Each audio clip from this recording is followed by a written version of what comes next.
I had always been a low-key person, but for my high school reunion, I decided to go all out with my makeup. To my dismay, no one even remembered me. "Excuse me, who are you?" Jennifer asked. She had been dabbling in amateur modeling since our school days. "Wow, you're so caked up, I could even recognize you." Incredibly, Jennifer splashed her cup of water on my face. With my makeup ruined, I suddenly felt exposed, as if a spell had been broken. Just then, I heard murmurs from my classmates. "Wait, are you?" "Yes, I'm not the same person I used to be. My name is Sarah, a 20-year-old literature student at a private university. While many college girls are into fashion, I've never had an interest in it. I'm still that low-key person. People say you'll get into fashion in college, but that never happened to me. Even now, I look the same as I did in high school. I only tuck my hair behind my ears when eating. Otherwise, my face remains mostly hidden, and that's fine by me. Being inconspicuous, almost like air, suits me perfectly. I've loved reading since I was a kid. In elementary school, while everyone else ran to the playground, I headed to the library. I can't remember if I loved books first or if I went to the library to fill a lonely void, but I definitely love reading. Inside books, there's a world that I don't know about. Books add color to my otherwise monotonous life. Reading was my only hobby, especially since I wasn't good at sports or socializing. In high school, reading alone wasn't enough, so I started writing novels. I would hide behind my long hair and secretly observe people for story ideas.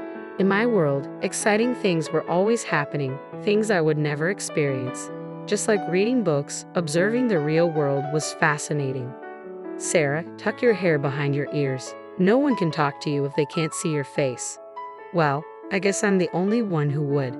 Jennifer, who was way out of my league, would occasionally come over to my desk to talk. She was an amateur model known as the rich high schooler. I never understood why Jennifer picked on me, but she wasn't bullying me, just teasing. She was indeed pretty and wore high-end brands, but she never became material for my novels, so I ignored her. My hobby of writing novels, which began in high school, continues to this day, and I even post my works online.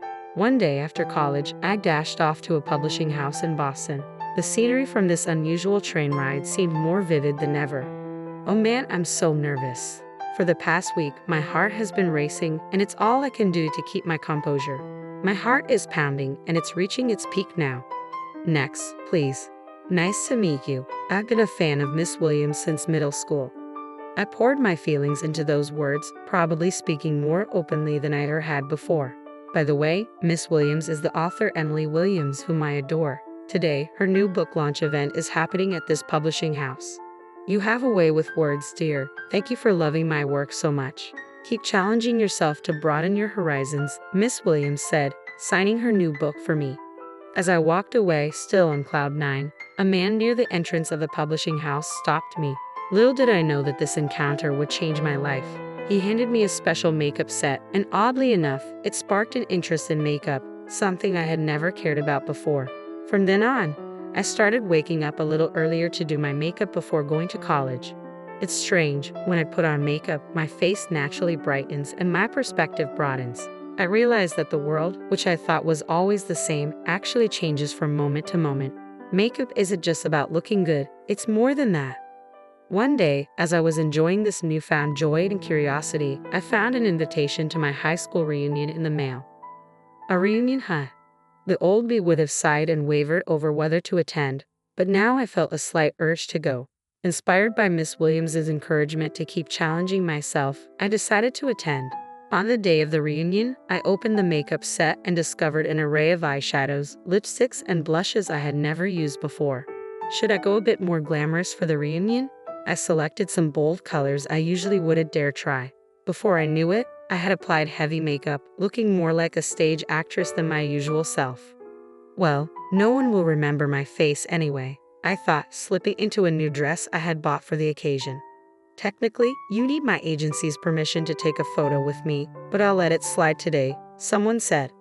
When I arrived, Jennifer was already the center of attention, tipsy and more flamboyant than ever. She had transitioned from amateur modeling to professional, gracing magazine covers that I had seen a year ago. Impressive indeed. While I didn't necessarily want to be like Jennifer, I admired her for boldly expressing herself. As for me, people who passed by barely acknowledged me, clearly not remembering who I was. I guess that's to be expected, I thought. Why would they remember someone they never spoke to? It's a predictable reaction. I felt a pang of sadness. Excuse me, who are you? Jennifer, noticing me standing at the entrance, sauntered over with a cup of water. She peered closely at my face, chuckled, and then, in an instant, something cold splashed across my face. Hey, what are you doing? In a blink, I was soaked. Jennifer had tossed water from her cup onto me. The room fell silent. I can't even recognize you with all that overdone makeup. Jennifer's voice rang out, unbothered by the reactions around her. She showed me the empty cup with a laugh. What just happened? It's so cold. What does my face look like now? I dabbed at my face with a handkerchief only to see it smeared with makeup. So my makeup is ruined? I suddenly felt exposed as if a spell had been lifted. Then I heard murmurs from my classmates. Hey, haven't we seen her on TV? Wait, are you related to Tommy Haywood? Before I knew it, a crowd had gathered around me. Jennifer looked even more surprised and at a loss for words. You see, I had recently made my TV debut.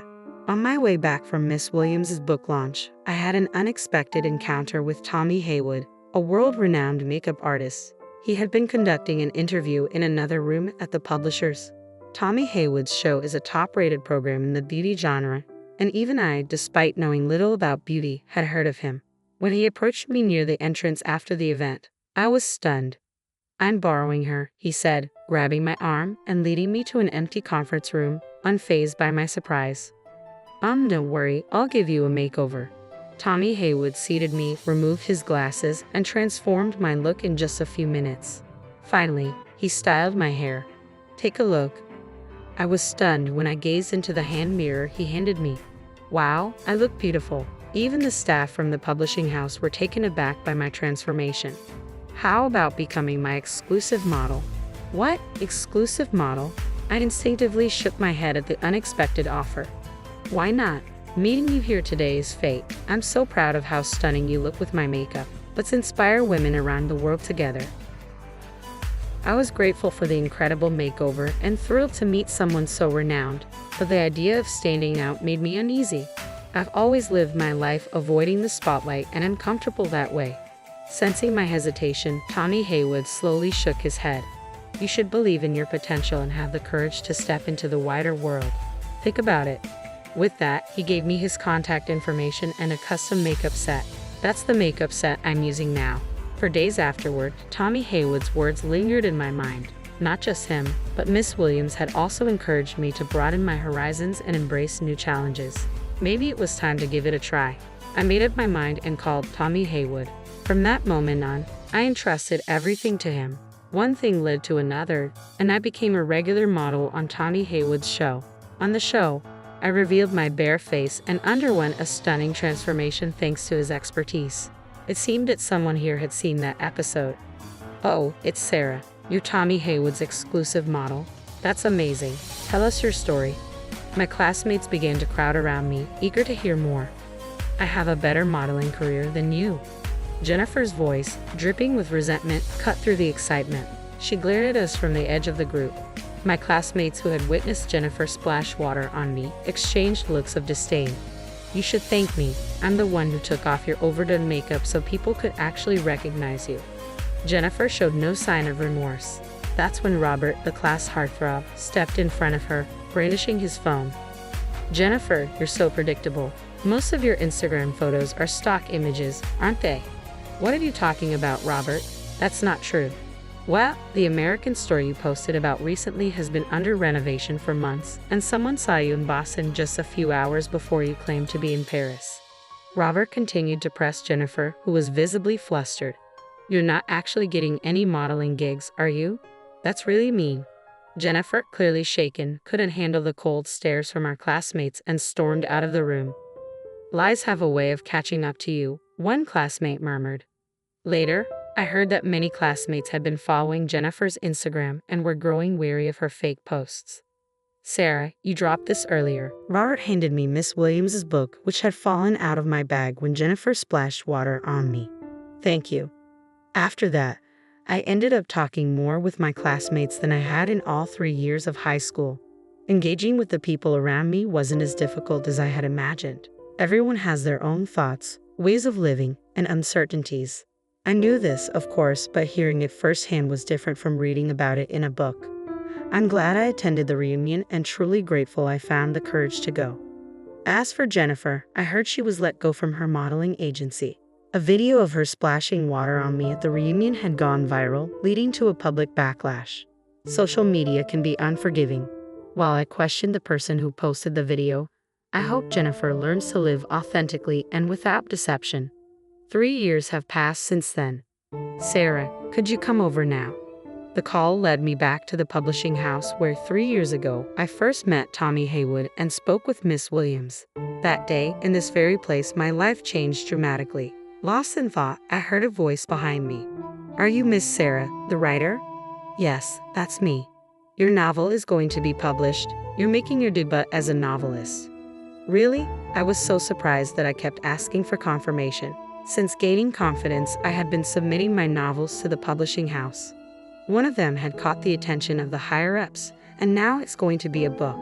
From now on, you'll be a beauty expert and a writer. You'll be quite busy. We'll schedule a meeting for next week. Looking forward to working with you, Miss Sarah. Likewise, thank you. Being called a writer still feels a bit surreal. Will I ever get used to it? Probably not. I remind myself never to forget where I started. As I stepped outside, the warm glow of the sunset wrapped around me. The building housing the publishing company was also bathed in the colors of the setting sun. This place holds a special significance for me. I'm grateful I took that courageous step back then. Otherwise, I might still be hiding behind my hair, confined to a limited world. I wouldn't have been able to witness this beautiful view or be part of the exciting things unfolding around me. Books remain my cherished companions, but now I want to write stories that inspire those who, like me, need a bit of courage. Facing the setting sun, I made that resolution. Good morning. Good morning. I hope we find a great venue today. Yeah. Today, I'm out venue hunting for a wedding with the man who recently proposed to me, Robert, whom I reconnected with at the reunion 3 years ago. He's the one who picked up the book I had dropped. Since then, we've stayed in touch and discovered a shared love for reading, especially Miss Williams's books. Robert, once the class heartthrob, turned out to be someone I truly connect with. Being with him makes my heart race, the world around me seems brighter, and I feel completely at ease. New emotions are stirring within me. Found another idea for a novel, haven't you? Robert teased, peering at me with a knowing smile. You notice? Come on, let's focus on today. No work talk. Our wedding is our own special story. Let's not turn it into a novel. Oh, come on, let's share our happiness. Our laughter echoed in the air as we walked hand in hand into the pristine wedding venue.